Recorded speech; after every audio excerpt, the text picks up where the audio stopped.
Hello friends, welcome to astro classes Silvassa. मित्रों, बालाजी वेद वास्तु एवं ज्योतिष विद्यालय सिलवासा में आप सभी का हार्दिक स्वागत है।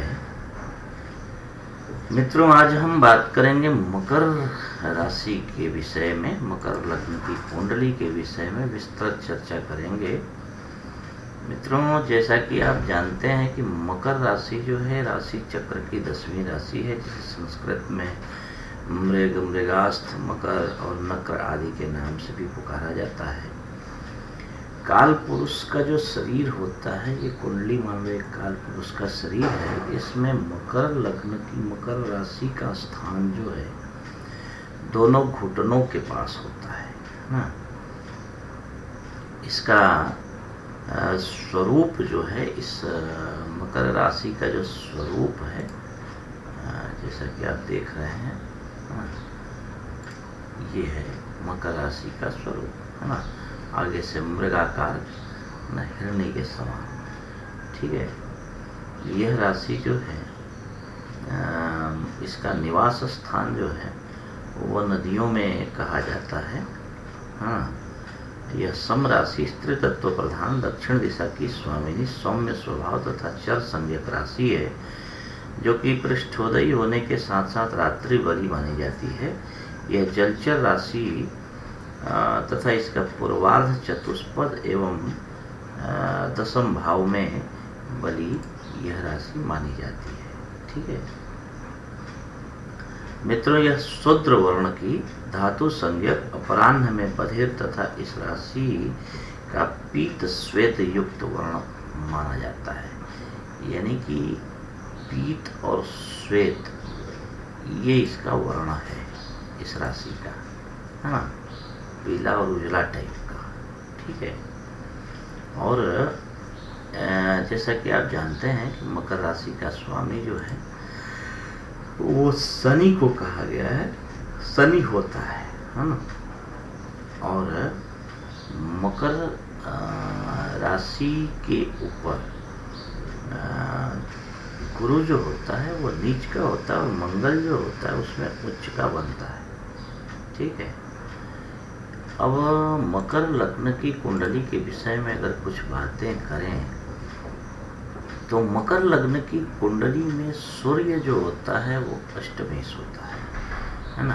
अष्टम भाव का मालिक होता है सूर्य। ऐसे में यह सूर्य जो होता है वो तो अगर देखें तो इस तरह से कुंडली के आधार पे तो बिल्कुल अकारक हुआ, अष्टमेश हुआ, मार्गेश हुआ।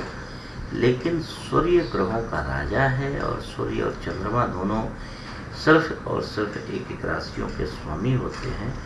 इसलिए ऐसा सूर्य जो होता है वो कारक तो नहीं कहा जा सकता और ना ही अकारक कहा जा सकता है। ये तटस्थ ग्रहों की श्रेणी में आता है, या शुभ फल देता है ना अशुभ फल देता है इस कुंडली में। मित्रों, अगर चंद्रमा की बात करें तो सप्तम भाव का मालिक होता है सप्तमेश। अब सप्तमेश होने के नाते ये भी तो कोई बहुत कारक ग्रह तो नहीं हुआ, लेकिन क्योंकि सूर्य और चंद्रमा को जैसा मैंने बताया इस हिसाब से ये चंद्रमा जो है अपने प्लेसमेंट के आधार पे, अपने ग्रहों से युति और दृष्टि के आधार पे शुभ फल भी देता है और अति शुभ फल भी कभी कभी ये चंद्रमा यहाँ पे देता है। मंगल की अगर बात करें तो इस कुंडली में मंगल जो होता है वो अकारक ग्रह ही होता है ना।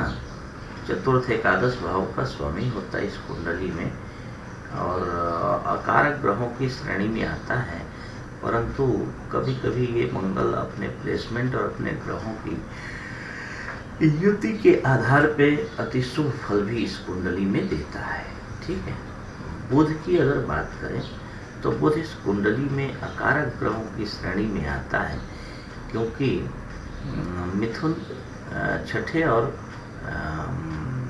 नवे घर का मालिक होता है बुध, तो भाग्येश इस कुंडली में होता है। अब ये कुंडली में मकर लग्न की कुंडली में बुध जो होता है भाग्येश होने के नाते अति शुभ फल भी देता है अपनी दशा अंतर्दशा में, और षष्ठेश होने के नाते इसका पूर्वार्ध कुछ अकारक भी माना जाता है।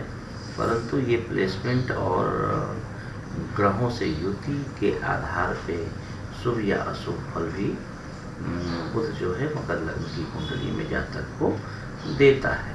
अगर शुक्र की बात करें तो ये मकर लग्न की कुंडली में शुक्र जो होता है वो पंचमेश और दशमेश होता है।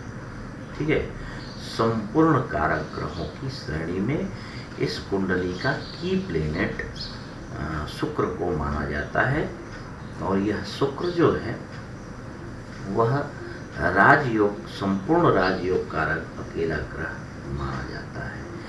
शनि इस कुंडली में कारक ग्रहों की श्रेणी में आता है क्योंकि लग्नेश होता है और धनेश होता है इस कुंडली में, है ना, तो ये कारक ग्रहों की श्रेणी में आता है। मित्रों, कुछ अगर ग्रहों की बात करें कि कुछ स्थितियों की इस कुंडली में, तो इस कुंडली में बुध जो होता है वो भाग्येश होता है और किसी भी अन्य ग्रहों की महादशा में इसकी अंतर्दशा आने पर यह शुभ फल नहीं देता, परंतु फिर भी मकर लग्न के जातक जो होते हैं उनको बुध जो होता है वो अपनी महादशा में पूर्ण लाभ, धन धान्य एवं सुख आदि से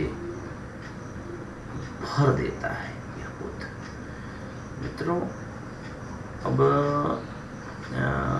जैसा कि मैंने पहले बताया ना कि कौन से ग्रह के साथ बैठा है, कहाँ बैठा है, किन ग्रहों की दृष्टि इसके ऊपर है, और अधिकांशतः यह बुध जो होता है अपनी महादशा में बहुत शुभ फल देता है और किसी ग्रह की अंतर्दशा, जैसे कौन से ग्रह की अंतर्दशा आती है उसके ऊपर डिपेंड करता है। तो मित्रों, बुध जो होता है यह ऐसा ग्रह इस कुंडली में होता है कि भाग्येश होने के बाद भी किसी अन्य ग्रहों की महादशा के अंतर में आए, अंतर्दशा में, तो बहुत ज़्यादा शुभ फल नहीं देता, लेकिन कौन सा ग्रह है किस आधार पर वो जरूर देखना चाहिए और इसके आधार पे ही शुभाशुभ फल का आप निर्णय कर सकते हैं। चलिए, और भी बहुत कुछ है आप लोगों से बातें करने के लिए इस लग्न कुंडली में, लेकिन आगे आने वाले वीडियोज में हम इस विषय में चर्चा करेंगे। तो आज के लिए इतना ही।